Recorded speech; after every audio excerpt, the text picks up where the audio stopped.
The men who created King Kong had unleashed a real monster. In 1933, what began as a Hollywood project would become one of cinema's greatest revolutions. But the story behind its creation was even more captivating and dangerous than the film itself. Subscribe call 2 minutes in. Before we dive deeper into this cinematic masterpiece, subscribe for more untold tales from Hollywood's golden age. That unforgettable classic of its era, King Kong, was a cinematic masterpiece that still holds audiences breathless even today. When it premiered in 1933, nobody believed such a film could be possible.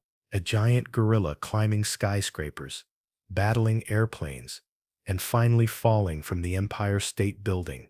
But the people who created this visual miracle nearly lost their lives to the monster they had brought to life. Two adventurer directors named Marion C. Cooper and Ernest B. Schoedsack returned from their documentary filming in Africa with an insane idea brewing in their minds. Cooper had been reading stories about giant animals since childhood, and when he went to Africa to see a real gorilla, a terrible plan came to his mind. What if we brought a monster to the city, he thought. But this monster wouldn't be real. It would be the greatest illusion cinema had ever seen. Nobody knew that Cooper's plan would change Hollywood forever. In those days, there was no such thing as special effects. Films were shot in real locations with real people. But Cooper and his partner Schoedsack were determined to achieve the impossible. They would create a gorilla, but this gorilla would be 50 feet tall and would tear New York City apart. Their first step was to go to RKO Studios. When Cooper knocked on studio head David O. Selznick's door with just a few drawings and a crazy story in hand, nobody thought he would be taken seriously. But Cooper was an adventurer, with a background as a war pilot who had made documentaries in the most remote corners of Africa. The determination in his speaking style and the light in his eyes convinced Selznick. When the project was approved, the real challenges began. Creating a giant gorilla in 1933 seemed as impossible as planning a moon voyage. But this is where Willis O'Brien entered the picture, the genius master of stop-motion animation. O'Brien had previously created dinosaurs in the Lost World film, but Kong brought a completely different level of difficulty. O'Brien's workshop was one of Hollywood's most secret places.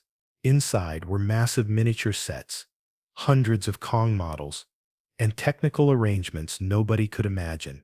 Each Kong model was 18 inches tall, with real rabbit fur glued onto a metal skeleton. But the real challenge was making Kong appear alive. The stop-motion technique was revolutionary for its time. The Kong model would be moved 24 times for each second, and each position would be photographed. 1 second of animation required 24 photographs. If Kong's scenes totaled 50 minutes in the film, this meant 72,000 separate photographs. And in each photograph, Kong's position had to be adjusted millimeter by millimeter. Nobody knew that, during this meticulous work process, O'Brien's team would experience something close to madness. The animators working in O'Brien's workshop spent such long hours with the Kong models that they began seeing giant gorillas in their dreams at night. Marcel Delgado, the master who made Kong's metal skeleton, would stay in the workshop every night and shape Kong's muscles until morning. One morning, early arriving workers found Delgado talking to the Kong model. "He's acting like it's really alive," one witness had said. A special system was developed for Kong's facial expressions. Miniature motors were placed inside the model's head, and its mouth, eyes, and eyebrows could be controlled separately. But the biggest problem with this system was that Kong's face looked different under constantly changing light. At some angles, Kong looked terrifying, while at other angles, he took on an almost human expression. Cooper showed the same perfectionism when creating Kong's voice. He went to the Los Angeles Zoo to record real gorilla sounds. but the gorilla sounds were insufficient. Finally, they created Kong's voice by mixing lion roars with tiger growls, altering the tone of the sound. But the most impressive Kong screams actually came from Cooper's own voice. Re-hook. But what was truly surprising were the strange events that occurred on the sets during Kong's creation. The animators working in O'Brien's workshop spent such long hours with the Kong models that they began seeing giant gorillas in their dreams at night. Marcel Delgado, the master who made Kong's metal skeleton, would stay in the workshop every night and shape Kong's muscles until morning. One morning, early arriving workers found Delgado talking to the Kong model. "He's acting like it's really alive," one witness had said. A special system was developed for Kong's facial expressions. Miniature motors were placed inside the model's head, and its mouth, eyes, and eyebrows could be controlled separately. But the biggest problem with this system was that Kong's face looked different under constantly changing light. At some angles, Kong looked terrifying, while at other angles, he took on an almost human expression. Cooper showed the same perfectionism when creating Kong's voice. He went to the Los Angeles Zoo to record real gorilla sounds, but the gorilla sounds were insufficient. Finally, they created Kong's voice by mixing lion roars with tiger growls, altering the tone of the sound. But the most impressive Kong screams actually came from Cooper's own voice. Filming Fay Wray's scenes with Kong was a completely separate challenge. Wray had to act while holding on to a giant hand model. Kong's hand was made as a miniature of its actual size, but it was still too big for Wray. She would stay inside this giant hand for hours, displaying expressions of fear and amazement toward an invisible monster. Wray would later recount in her memoirs, "Kong's hand was so realistic that sometimes I really felt like I was in the hand of a giant creature. When the fingers moved, the fear inside me wasn't acting at all." Giant miniature sets were built for Kong's New York scenes. A perfect replica of the Empire State Building covered the studio's largest stage.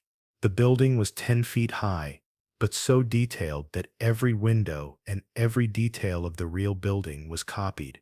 For Kong's building climbing scene, the miniature Kong model was pulled up with wire systems, while every movement was filmed separately. Re-hook. Nobody knew that while Kong's Empire State scenes were being filmed, tragicomic events would also occur in real life. Real airplane models were used for the airplane attack scenes, but these models were so small that they were flown around Kong on wires. One day during filming, a wire broke, and the miniature airplane crashed into Kong model's head, shattering Kong's head. Filming stopped that day because it took a week to make a new Kong head. One of the most dramatic moments occurred while filming Kong's death scene. To film Kong's fall from the Empire State Building, the Kong model was dropped from a high platform. In the first attempt, the Kong model fell at the wrong angle and shattered. O'Brien burst into tears, seeing months of his labor destroyed in an instant. When creating Kong's character, Cooper actually didn't want him to be just a monster. What Kong felt toward Ann Darrow Fay Wray was pure love. This giant creature softened in the face of beauty. Cooper explained it this way: "Kong is not a monster. He is a lonely soul. When he sees beauty, he understands his own loneliness." This emotional depth was what separated Kong from other monster films of its time. King Kong was not just a destructive creature, but a tragic character who learned to love but couldn't express his love. Re-hook. But the real big mystery was how Kong's visual effects managed to look so realistic. The secret lay in a revolutionary technique called composite shooting. Real actors were filmed acting on one set. Then the same scene was filmed separately with the Kong model. Later, these two images were combined using special techniques to make it appear as if real people and the giant gorilla existed in the same environment. The biggest challenge in this technique was light matching. When Kong scenes were filmed in the studio, real actor scenes were filmed under different lighting conditions. When combining the two images, lighting differences could ruin the illusion. O'Brien and his team made lighting calculations for each scene, trying to match the studio lighting falling on Kong to the real set lighting. One of the film's most challenging scenes was Kong grabbing Anne from the ship. A full-size ship deck set was built for this scene. Fay Wray acted on the real deck. Then Kong's hand was filmed separately. When the two images were combined, it created the effect as if the giant hand was really reaching out to the ship and grabbing Anne.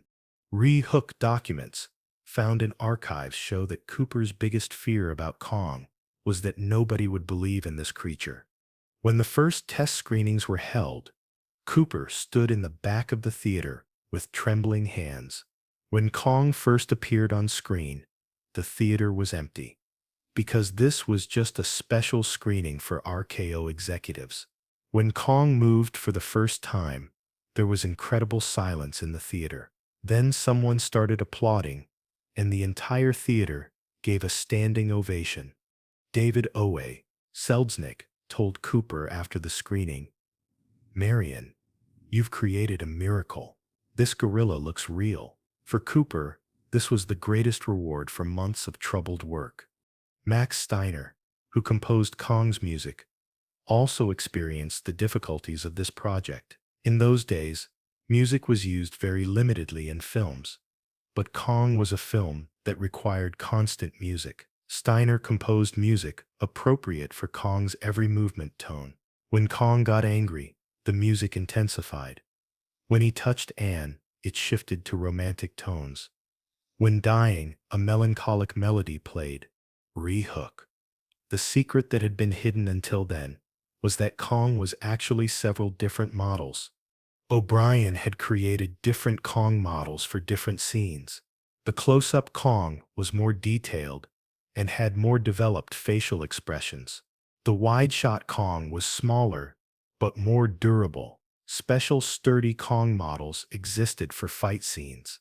A total of 7 different Kong models were used, but audiences never noticed.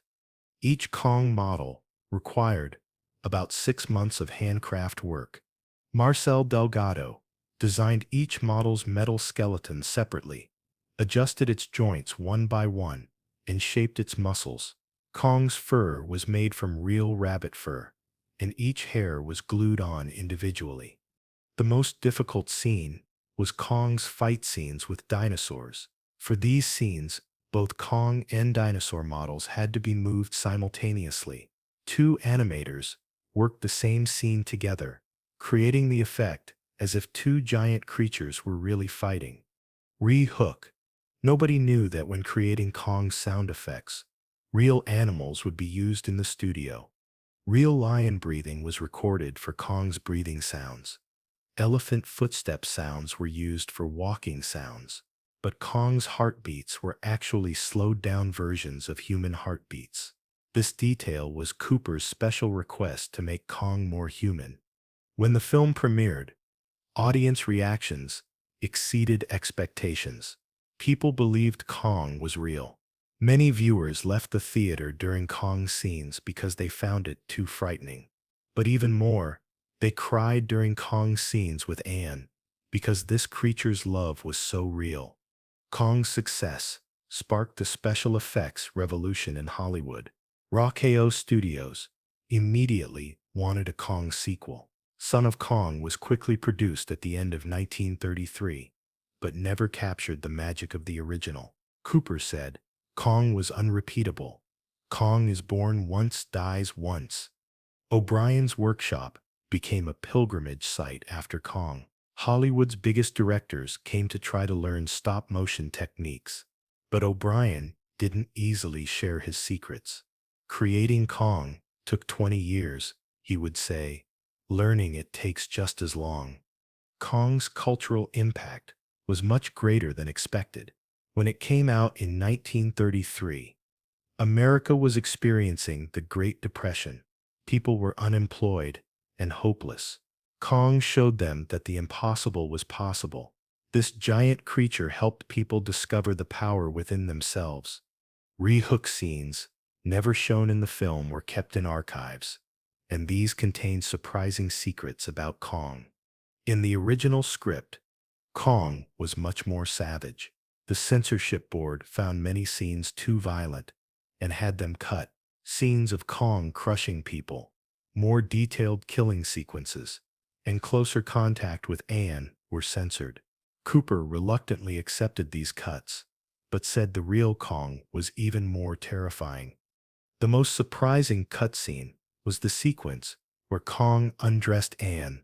Kong was tearing Anne's clothes out of curiosity and examining her. This scene was found too scandalous for its time and was completely removed.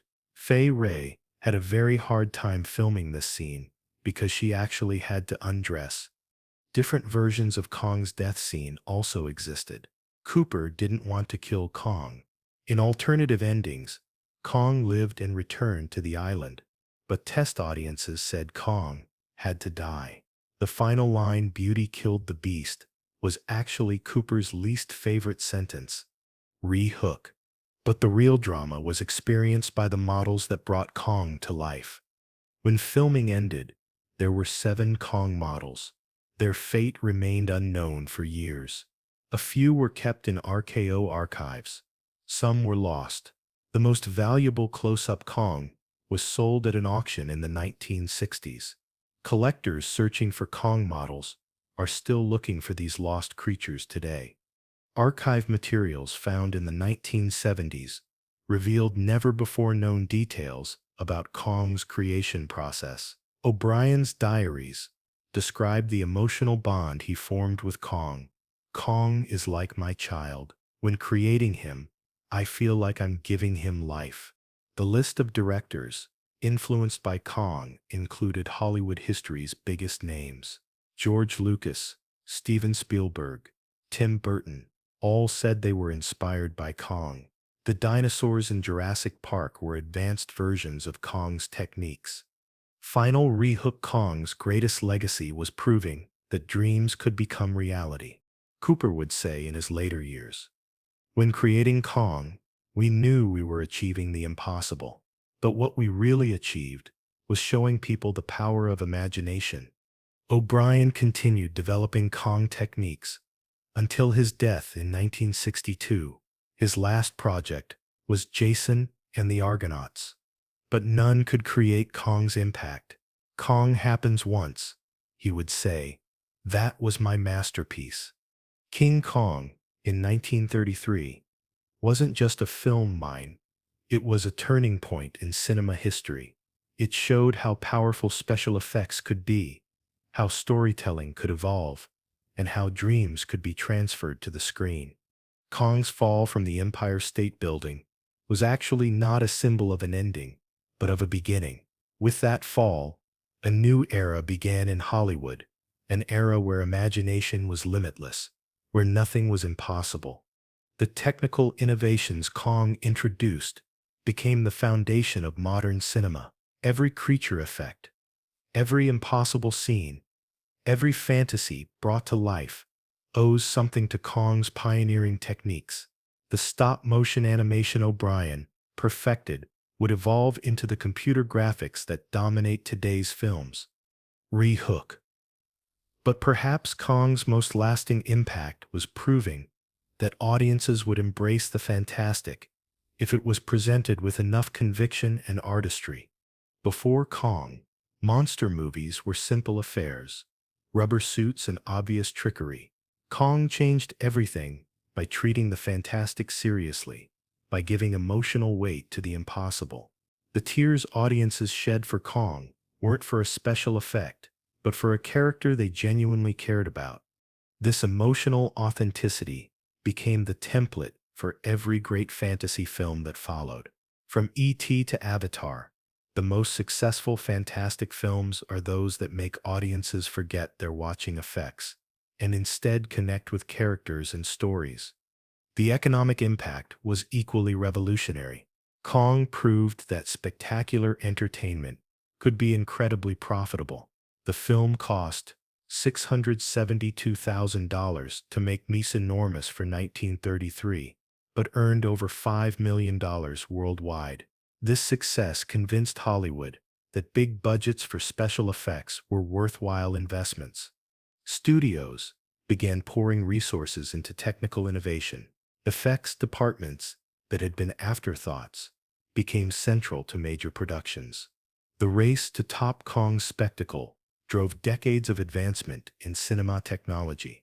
Re-Hook archive materials reveal that Kong almost never made it to theaters due to last-minute studio politics.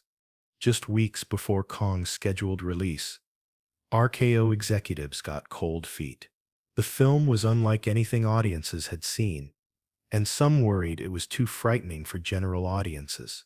There were serious discussions about shelving the project entirely. Cooper fought desperately to save his creation. He arranged additional test screenings, brought in outside experts to vouch for the film's quality, and even threatened to take Kong to another studio. The battle over Kong's release was as dramatic as anything in the film itself. The breakthrough came when Radio City Music Hall agreed to premiere the film. The theater's endorsement gave Kong legitimacy, and RKO finally committed to a wide release. Without Radio City's faith in Kong, cinema history might have been completely different. Kong's premiere on March 2, 1933, was unlike any movie opening before it. Lines stretched around city blocks. Police had to be called to manage the crowds. Inside the theater, audiences gasped, screamed, and cheered in ways that had never been seen before. Critics were initially divided. Some dismissed Kong as expensive nonsense, while others recognized they were witnessing something revolutionary. Time proved the believers right. Kong would be hailed as one of cinema's greatest achievements. Re-Hook. The personal cost of creating Kong was higher than anyone anticipated. O'Brien suffered a nervous breakdown during production, overwhelmed by the pressure of bringing Cooper's vision to life. He was hospitalized for exhaustion and nearly quit the project entirely. Only Cooper's personal pleas convinced him to return and complete Kong. Marcel Delgado developed severe arthritis in his hands from the precise, repetitive work of positioning Kong models. He would need hand surgery after Kong's completion and never fully regained his previous dexterity. Several animators suffered from what would today be recognized as repetitive stress injuries. The stop-motion process was physically grueling, requiring thousands of tiny, precise movements repeated endlessly. The psychological toll was perhaps even greater. Working alone with Kong models for months created an almost unhealthy attachment to the character. Several crew members reported dreams where Kong seemed real, where they conversed with the giant ape as if he truly lived. Re-Hook Kong's influence extended far beyond cinema into American culture itself. The phrase "Beauty and the Beast" became permanently associated with Kong's story. The image of a giant ape atop the Empire State Building became one of America's most recognizable cultural symbols, appearing on everything from posters to postage stamps. Kong inspired countless imitations, sequels, and remakes, but none captured the original's unique magic. Each generation rediscovered Kong and found new meanings in his story. During World War II, he represented American strength. In the 1960s, environmental destruction. In later decades, the cost of modernization. The Kong character became a metaphor for raw power constrained by civilization, for nature destroyed by technology, for the outsider seeking acceptance in an hostile world. Different audiences saw different meanings, making Kong a surprisingly complex cultural touchstone. Re-Hook technical documents reveal innovations in Kong that wouldn't be fully understood until decades later. O'Brien developed lighting techniques that wouldn't be rediscovered until computer graphics animation in the 1990s. His methods for creating realistic shadows and reflections were so advanced that even modern animators study his work for insights. The composite shooting techniques pioneered for Kong laid the groundwork for every matte painting, blue screen, and digital compositing method that followed. Technologies that seem cutting-edge today trace their lineage directly back to O'Brien's 1933 innovations. Kong's armatures, the metal skeletons inside the models, were engineering marvels that allowed for incredibly realistic movement. The joint systems O'Brien designed were so sophisticated that they influenced the development of industrial robotics decades later. Even Kong's fur presented technical challenges that pushed the boundaries of materials science. The team experimented with different animal furs, synthetic materials, and application techniques to achieve the most realistic appearance under varying lighting conditions. Re-Hook personal accounts from Kong's creation reveal the almost spiritual dedication of its creators. Cooper wrote in his private notes that Kong had become more real to me than most people I know. He claimed to dream about conversations with Kong, where the giant ape explained his motivations and feelings about the human world. O'Brien kept a detailed diary throughout Kong's production, documenting not just technical progress, but his emotional connection to the character. He wrote about Kong as if describing a real creature, noting the ape's moods and personality as it developed. The entire crew developed an almost protective attitude toward Kong. When studio executives suggested changes to the character, the team would argue passionately against alterations, as if defending a real being rather than a collection of metal and fur. This emotional investment translated directly into Kong's believability. Audiences sensed the genuine care and conviction of Kong's creators, making it easier to suspend disbelief and accept the giant ape as real. Re-Hook Kong's legacy includes numerous lost scenes that would have made the film even more spectacular. A massive spider sequence was filmed, but cut from the final version, when test audiences found it too terrifying. In this scene, sailors who fell into Kong's ravine were attacked by giant spiders in a sequence that lasted nearly 10 minutes. Extended scenes of Kong in New York showed the ape exploring the city more thoroughly, climbing other buildings, and encountering different aspects of urban life. These scenes would have made Kong's story more poignant, but were cut for pacing. A longer ending showed Kong's funeral, with crowds of New Yorkers mourning the giant ape they had initially feared. This sequence emphasized Kong's transformation from monster to tragic hero, but was deemed too sentimental for 1933 audiences. Alternative death scenes explored different ways Kong might meet his end. In one version, Kong didn't fall from the Empire State Building, but died from his wounds after returning to the ground, allowing for a more intimate final moment with Anne. Re-Hook. The financial impact of Kong created modern Hollywood's approach to blockbuster filmmaking. Kong's enormous success proved that audiences would pay premium prices for spectacular entertainment. This realization led to the development of special venue releases, advanced marketing campaigns, and tie-in merchandise, all standard practices today. The film's international success demonstrated cinema's global appeal, encouraging Hollywood to think beyond American audiences. Kong's universal themes and visual spectacle translated across cultures, establishing the template for worldwide blockbuster releases. Kong's profitability also proved that high production costs could be justified by even higher returns. This encouraged studios to invest in increasingly ambitious projects, driving the evolution of cinema technology and storytelling. Final Re-Hook. But perhaps Kong's most important legacy was proving that anything imaginable could be brought to life on screen. Before Kong, cinema was limited to what could actually be filmed. Real people in real locations, doing things that were actually possible. Kong shattered these limitations, showing that movies could present literally anything the human imagination could conceive. This liberation of cinema from reality's constraints opened infinite possibilities for storytelling. Every science fiction epic, every fantasy adventure, every impossible dream brought to life in cinema owes its existence to Kong's breakthrough. Final thoughts: Kong died, but the revolution he created would live forever. Every special effect, every fantastic creature, every impossible scene is part of Kong's legacy. That 18-inch model, created in 1933, launched the greatest revolution in cinema history.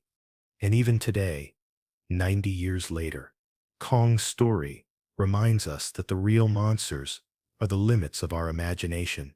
Kong destroyed those limits and left behind infinite possibilities. The men who created King Kong didn't just make a movie. They proved that dreams could become reality, that impossible was just another word for not yet achieved, and that with enough vision, determination, and artistry, literally anything could be brought to life. Kong's roar echoed far beyond 1933, inspiring generations of filmmakers to push boundaries, take risks, and never accept that something couldn't be done. In destroying the barrier between impossible and inevitable, Kong didn't just change cinema, he changed what humanity believed it could achieve. That is the true secret of King Kong's creation. It wasn't just about building a better monster. It was about unleashing the unlimited power of human imagination and proving that with enough dedication, any dream could climb from the depths of creativity to the highest peaks of reality. The beast that beauty killed in 1933 gave birth to the beautiful possibility that absolutely anything, could be brought to life through the magic of cinema. And that possibility, unlike Kong himself, will never die.